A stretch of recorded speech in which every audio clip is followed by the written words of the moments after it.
எல்லாருக்கும் வணக்கம். இன்றைக்கி இன்றைக்கி வியாழக்கிழமை. கொஞ்ச நாளாகவே ஓட்டலைங்க, ஏன்னா ஆர்டர் எதுவும் இல்லை. ஓட்டி என்ன ஆகும்னு சும்மா இருந்துட்டேன். இப்போ திருப்பி ஓட்டி தான் ஆகணும். பார்ப்போம் இன்றைக்கி என்ன தான் வருதுங்கிறத பார்ப்போம்.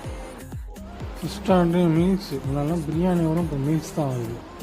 பரவாயில்ல, ஆர்டர் வந்தால் சரி போய் கொடுத்துக்கலாங்க.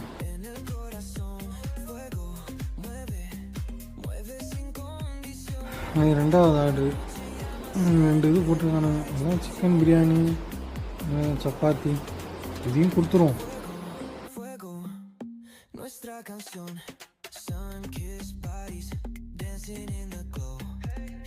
இது 5வது ஆர்டர். நல்லா பல வாரமாக போட்டிருக்கானுங்க. ஸ்வீட்டு, காரம் எல்லாமே. இன்னைக்கு மொத்தமாக வருமானம் பார்த்தீங்கன்னா 470 ரூபா. இந்த மாதமே கம்மியாக தான் வருது. இது ரொம்ப கம்மி. அடுத்தடுத்த வாரங்களில் எப்படி வருதுங்கிறத நம்ம பொறுத்து இருந்து தான் பார்ப்போம். நம்ம சேனலை சப்போர்ட் பண்ணி சப்ஸ்கிரைப் பண்ணுங்கள். அப்படியே போடுறோம், கொஞ்சம் பண்ணினா